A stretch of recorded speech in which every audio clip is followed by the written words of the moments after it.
عزیزان گرامی قدر، آج ایک چھوٹے سے فقہی مسئلے سے ہم بات کا آغاز کریں گے. اور ویسے تو یہاں کی روش یہ ہے کہ فقہی مسائل کو بیان کیا جاتا ہے، درس کا آغاز فقہی مسئلے سے کیا جاتا ہے، لیکن ہم اس روش سے محروم رہے. آج اس اعتبار سے کہ ماہ رمضان میں اس مسئلے کی ضرورت پیش آتی ہے، اور اگر معلوم ہو جائے تو کیا ہی کہنا، کیونکہ ساری زندگی اس مسئلے سے سروکار رہتا ہے، تو بہت بہتر ہے کہ اس مسئلے کو بیان کر دیا جائے. وہ یہ کہ نماز شب کی تعداد سے انسان واقف ہے، نماز شب کی اہمیت سے انسان واقف ہے، لیکن وہ طریقہ نماز شب کا کہ جو مراجعین نے باقاعدہ لکھا ہے کہ یہ پراپر شرعی طریقہ ہے نماز شب پڑھنے کا. اگر پوری نماز شب پڑھنا چاہے تو کس طریقے سے پڑھی جائے گی، اور اگر اس کی کم ترین مقدار پڑھنا چاہیں تو کس طریقے سے پڑھی جائے گی، وہ آج انشاءاللہ بیان کرنے کی کوشش کریں گے. دیکھیں، نماز شب کو تو پہلے انسان معمولی نہ سمجھے. یہ نماز ایسی نماز ہے کہ واجب نہیں ہے، لیکن یہ کہا جا سکتا ہے اس کے ثواب کو دیکھتے ہوئے کہ شاید واجب نمازوں سے زیادہ اس کا ثواب. اچھا، یہ جملہ جب پہلی مرتبہ انسان سنتا ہے تو تھوڑا سا حیران ہوتا ہے کہ یہ بات کیا واقع ہو سکتی ہے کہ واجب سے بھی مستحب کا ثواب بڑھ جائے. تو اس کا سادہ سا جواب یہ، اور انشاءاللہ ہمیشہ ذہنوں میں رہے گا، اور بزرگان مجھ سے زیادہ بہتر جانتے ہیں، کہ جی ہاں، واجب سے بھی زیادہ کبھی مستحب کا ثواب بڑھ سکتا ہے. وہ کیسے؟ خود حدیث کے اندر آیا ہے کہ پروردگار نے سلام میں 70 نیکیاں رکھی ہے. جو سلام کرنے والا ہے اس کے لیے 69 نیکیاں ہیں، جو جواب دینے والا ہے اس کے لیے 1 نیکی. اور سب جانتے ہیں کہ سلام کرنا مستحب ہے، جواب دینا واجب ہے. تو کبھی کبھار ایسا ہوتا ہے کہ واجب سے زیادہ مستحب کا ثواب ہو. تو یہی معاملہ نماز شب کے بارے میں محسوس ہوتا ہے کہ اس قدر ثواب بیان کیا، اس قدر ثواب بیان کیا، اور حتیٰ پیغمبر اکرم پر واجب قرار دیا کہ آپ نماز تہجد پڑھیں گے. وَمِنَ اللَّيْلِ فَتَہَجَّدْ، جب رات کا وقت آ جائے تو آپ کو نماز شب پڑھنی ہے. اور اسی طریقے سے قرآن کریم میں آیا کہ یا ایھا المزمل قم اللیل الا قلیلا، اے چادر اوڑھنے والے میرے حبیب، نمازوں کے لیے رات میں اٹھا کر، مگر تو پوری پوری رات جاگتا ہے نمازوں کے لیے، ذرا کم اٹھا کر. اور وہی رسول کے جس کو کہا گیا کہ نمازوں کے لیے کم اٹھا کر، جب کوثر آئے تو فرمایا فَصَلِّ لِرَبِّكَ وَانْحَرْ، جب ہم نے آپ کو کوثر عطا کر دیا تو اب اپنے رب کی نمازوں کے لیے اٹھا کر. تو نماز شب اتنی اہم نماز ہے کہ پیغمبر پر واجب ہے، اور ہمارے لیے اتنی زیادہ بافضیلت ہے کہ محسوس یہ ہوتا ہے کہ واجب نماز سے زیادہ اس کا ثواب ہو. آغا علی قاضی طباطبائی جو علم عرفان کا بہت بڑا نام ہے، آغا خمینی ان کے شاگرد، آیت اللہ بہجت ان کے شاگرد، علامہ محمد حسین طباطبائی ان کے شاگرد.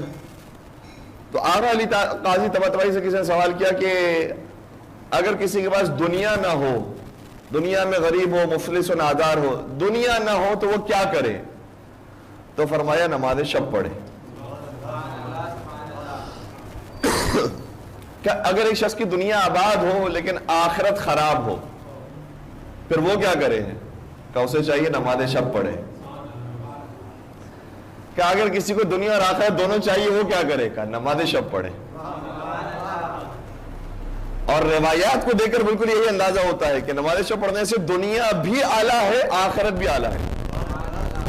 چھٹے امام جعفر صادق علیہ السلام کی ایک حدیث یہ ہے، ارشاد فرماتے ہیں کہ جو شخص نماز شب پڑھتا ہے اس کا چہرہ نورانی ہوتا ہے، اس کے وجود سے خوشبو ساطع ہوتی ہے، اس کے رزق میں پروردگار اضافہ کرتا ہے، اس کا قرض غیب سے ادا ہوتا ہے، اور پھر آخرت میں اس کے لیے وہ مقام ہے کہ جو باقی عام جنتیوں کے لیے نہیں ہے. یہاں تک کہ شاہ فرمایا کہ جس طریقے سے اہل زمین کے لیے آسمان کے ستارے چمکتے ہیں، اسی طریقے سے آسمان والوں کے لیے وہ گھر چمکتے ہیں جس گھر میں نماز شب پڑھی جائے اور تلاوت قرآن کریم کی جائے.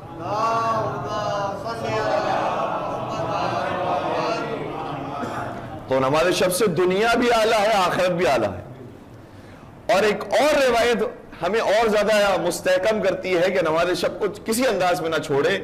وہ یہ ہے کہ نماز شب کی قضا بھی اگر انسان انجام دے تو اس کا بھی ثواب ہے. اور کیسا ثواب؟ عجیب ثواب. نماز شب کی قضا پڑھنے کا ثواب. اگر عام دنوں کی بات کی جائے تو اس میں تو ویسے سحری کے لیے انسان نہیں اٹھتا ہے، نماز فجر کے لیے، اور وہ بھی اگر وقت آخر میں اٹھائے تو نماز فجر پڑھی، اس کے بعد اگر نماز شب کی قضا کرنا چاہے تو جی ہاں، نماز شب کی وہاں پر بھی اس وقت بھی قضا کر سکتے ہیں. اور اس کا ثواب کیا ہے؟ چھٹے سرکار ارشاد فرماتے ہیں کہ قیامت کے میدان میں، بلکہ جب کوئی بندہ مومن نماز شب کی قضا انجام دیتا ہے تو اسی وقت پروردگار اپنے فرشتوں سے کہتا ہے کہ اے میرے فرشتوں، تم دیکھ رہے ہو اس بندے کو، اس کے اوپر نماز شب کی قضا واجب نہیں تھی، لیکن پھر بھی یہ میری محبت میں نماز شب کی قضا کر رہا ہے، تو اگر اس نے میری خاطر نماز شب کی قضا کی ہے، میں اس کے سارے گناہوں کو معاف کر دوں۔ اب آتے ہیں اس اہم سوال کے اوپر کہ نماز شب کا اگر وقت وسیع ہو، ہمارے پاس گنجائش موجود ہے، صحیح طریقے سے جو شرعی طریقہ بیان کیا گیا ہے کہ اس طرح سے نماز شب ہوتی ہے، وہ طریقہ بھی عرض کر دیتے ہیں اور مختصر ترین طریقہ بھی بیان کرنے کی کوشش کرتے ہیں۔ نماز شب کی 11 رکعتیں ہیں، اور جتنی بھی مستحب نمازیں ہیں سوائے نماز شب کی نماز وتر کے، باقی جتنی بھی مستحب نمازیں ہوتی ہیں سب 2 رکعت کر کے ہمیشہ پڑھی جاتی۔ نماز غفیلہ ہو 2 رکعت ہوتی ہے، مسجد کوفہ کے اعمال انجام دینے کے لیے جائیں 2 رکعت نماز ہے، مسجد سیلا کے اعمال انجام دیں 2 رکعت نماز ہے، بلکہ اگر کہیں پر کہا بھی جائے اور مفاتر کے اندر کہیں پر جملہ یہ موجود بھی ہو کہ اس دعا کے بعد آپ کو 4 رکعت نماز پڑھنی ہے، تو ان 4 کا مطلب یہ ہوتا ہے کہ 2 رکعت کر کے 4 رکعت پڑھنی ہے۔ مستحب نماز جتنی بھی ہوتی ہے وہ 2 رکعت کر کے پڑھی جاتی ہے، تو یہ نماز شب جو 11 رکعت ہے اس میں آپ 10 تک تو ایسے ہی 2 رکعت کر کے پہنچ جائیں۔ ان 10 میں سے جو شروع کی 8 رکعتیں ہیں اس کے لیے نیت ہوگی کہ میں نماز شب پڑھتا ہوں قربتاً اللہ۔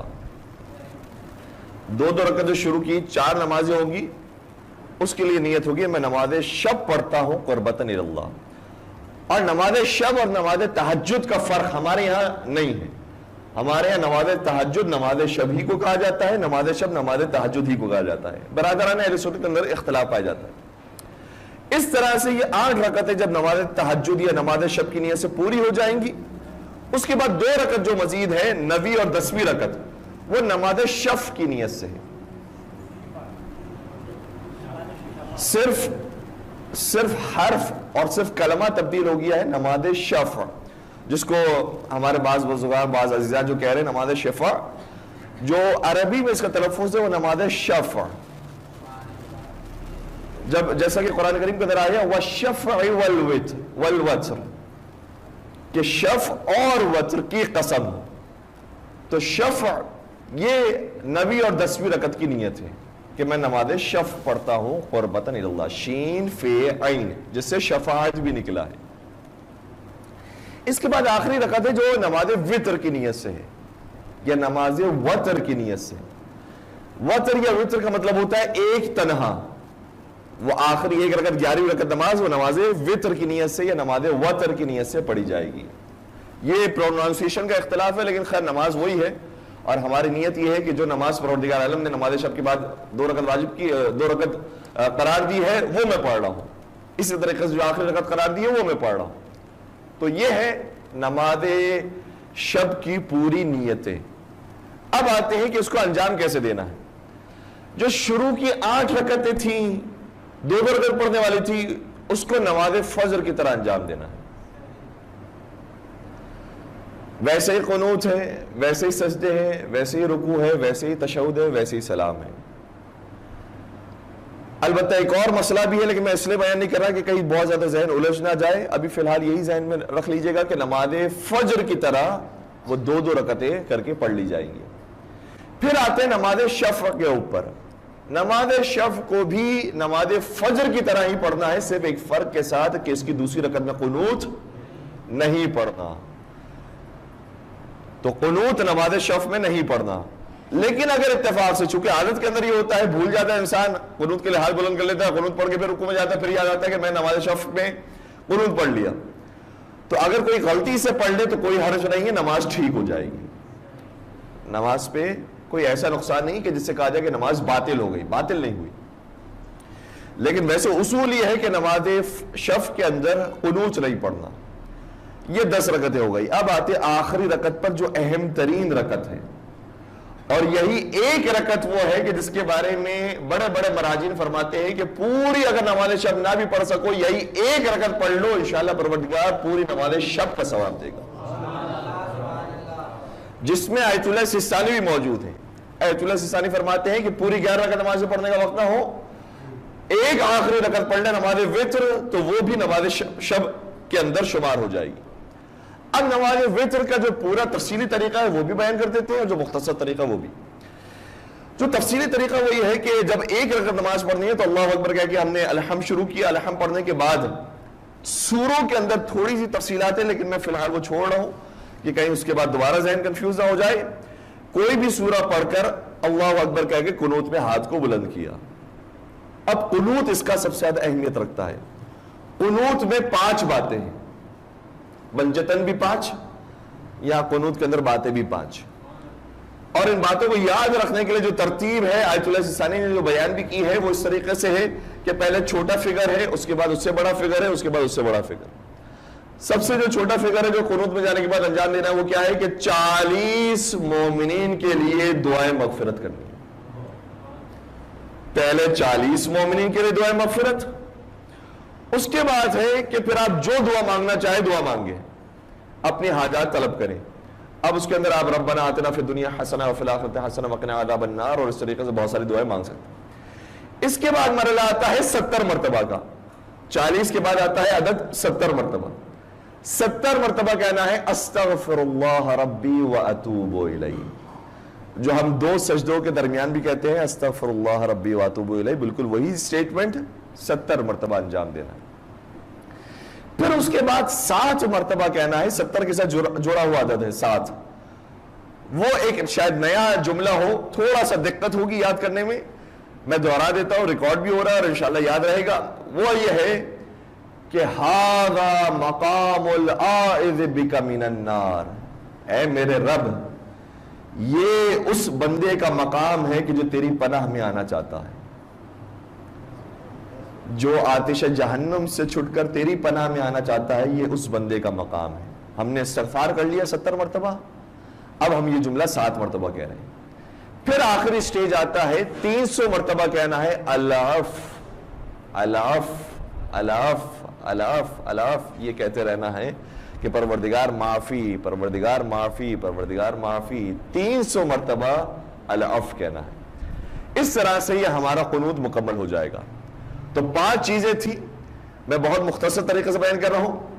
پہلی چیز 40 مومنین کے لیے دعائیں مغفرت، پھر اپنی حاجات کو طلب کرنا، پھر 70 مرتبہ استغفر اللہ ربی واتوب الیہ، پھر 60 مرتبہ ھذا مقام العائذ بک من النار، پھر 300 مرتبہ العفو العفو العفو العفو۔ اس طریقے سے دعائے قنوت ہمارا مکمل ہو جائے گا۔ پھر ہمیں رکوع میں جانا ہے، کھڑے ہونا ہے، پھر سجدے میں جانا ہے، تشہد و سلام پڑھ کے نماز کو مکمل کر دینا ہے۔ تو انشاءاللہ یہ وہ طریقہ ہے کہ جس سے یہ کہا جائے گا کہ ہم نے ویسے ہی نماز شب پڑھی کہ جیسے ہمیں معصومین نے سکھایا تھا۔ باقی اس کا ایک شارٹ طریقہ ہے، اور شارٹسٹ طریقہ میں آپ کی خدمت بیان کر دیتا ہوں، وہ یہ ہے کہ ایک رکعت ہی انسان پڑھے اور یہیں سے ہی عادت کا آغاز کرے۔ کبھی کبھار ہمارے لیے ڈائریکٹ پہاڑ کے چوٹی پہ پہنچنا مشکل ہوتا ہے، پہلے ہم پہاڑ کو دیکھ کر آ جائیں کہ یہ پہاڑ کتنا اوپر ہے، وہیں سے ہی اندازہ ہو جائے گا کہ ہم غار حرا تک پہنچ بھی سکتے نہیں پہنچ سکتے۔ تو وہاں نیچے کھڑے رہ کر اگر اندازہ کرنا ہے تو ایک رکعت نماز پڑھیں، صرف اس کے اندر وہ جو لازمی چیزیں ہیں کہ جس سے نماز کہلائی جاتی ہے وہ پڑھ لیں۔ وہ کیا ہے؟ اللہ اکبر کہہ کے نماز کا آغاز کیا، صرف الحمد پڑھ لینا بھی کافی ہوتا ہے۔ مستحب نمازوں میں الحمد پڑھ لینا بھی کافی ہوتا ہے، اس کے بعد دوسرا سورہ بھی پڑھنے کی ضرورت نہیں ہوتی۔ تو الحمد پڑھیں، الحمد پڑھتے ہی قنوت اگر پڑھ لیں تو آپ کی مہربانی ہے کہ قنوت کے اندر کوئی بھی جا کر دعا مانگ لیں، اور سب سے بہترین دعا یہ ہے کہ محمد و آل محمد پر پروردگار اپنی رحمت نازل فرمائے۔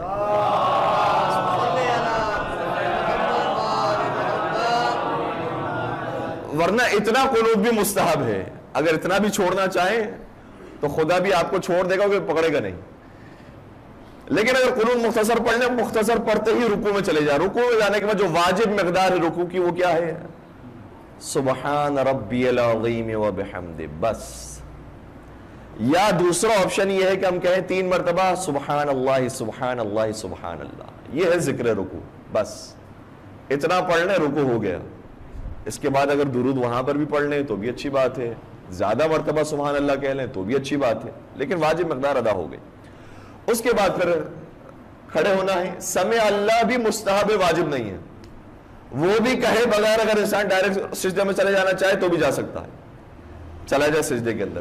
سجدے میں جانے کے بعد وہاں پر بھی 3 مرتبہ ہی کہہ سکتا ہے سبحان اللہ سبحان اللہ سبحان اللہ، یا دوسرا آپشن یہ ہے کہ کہے سبحان ربی الاعلی و بحمدہ، بس اتنا کہہ دیں، پھر بیٹھ جائیں۔ اس کے بعد استغفر اللہ ربی واتوب الیہ کہنا بھی ضروری نہیں ہے، وہ کہے بغیر بھی دوسرے سجدے میں چلے جائیں تب بھی کافی ہے۔ اس میں پھر جانے کے بعد یہی کہیں گے، کیا کہیں گے 3 مرتبہ؟ سبحان اللہ سبحان اللہ سبحان اللہ۔ ویسے تو مجلسوں میں کوئی سبحان اللہ نہیں کہتا، لیکن کم از کم نماز کے طریقے میں مجبوراً آپ سے میں کہلوا رہا ہوں 3 مرتبہ کہہ دیں سبحان اللہ سبحان اللہ سبحان اللہ، 4تھی مرتبہ بھی آ گیا۔ اور دوسرا آپشن وہی ہے کہ سبحان ربی الاعلی و بحمدہ کہیں، اس کے بعد دوبارہ سے بیٹھ جائے، اور تشہد جو اس کی واجب مقدار ہے، اشہد ان لا الہ الا اللہ وحدہ لا شریک لہ واشہد ان محمدا عبدہ ورسولہ اللہم صل علی محمد وآل محمد۔ اس کے بعد سلام کی جو واجب مقدار ہے وہ کیا ہے؟ السلام علیکم ورحمۃ اللہ وبرکاتہ۔ نماز مکمل ہو گئی۔ تو یہ اتنا مختصر طریقہ ہے۔ انشاءاللہ جب سحری کے لیے اٹھتے ہیں ویسے ہی وضو کرنا ہے نماز فجر کے لیے، اگر تھوڑا پہلے انسان وضو کر لیتا ہے تو نماز وطر ہی اگر انسان صرف واجب مقدار میں ادا کر لے تو انشاءاللہ پروردگار کی رحمت اس سے کہیں زیادہ وسیع و عریض ہے کہ ہمارا شمار بھی نماز شب پڑھنے والوں میں فرمائے۔ مل کر ایک درود پڑھ دیجئے محمد وآلہ۔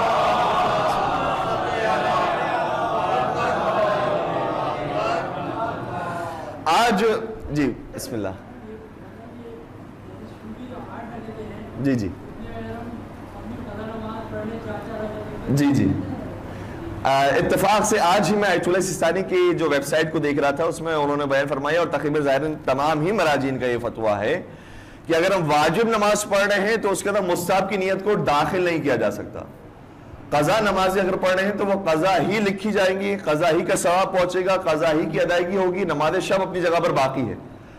سوائے یہ کہ ہم پروردگار کے اوپر پورا بھروسہ کرتے ہیں، پروردگار کو رحمان و رحیم مانتے ہیں، کریم مانتے ہیں، انشاءاللہ پروردگار ہماری بے بسی اور بیچارگی کو دیکھتے ہوئے ہماری واجب نماز کے اندر ہی مستحب نماز کا ثواب دے دے تو وہ الگ بات ہے۔ ورنہ شرعی اصول کے اعتبار سے اگر دیکھا جائے تو یہ واجب نمازیں نماز شب کا آلٹرنیٹ نہیں بن سکتی، اس لیے وہ نماز شب اپنے مقام پر پڑھنا ہوگی۔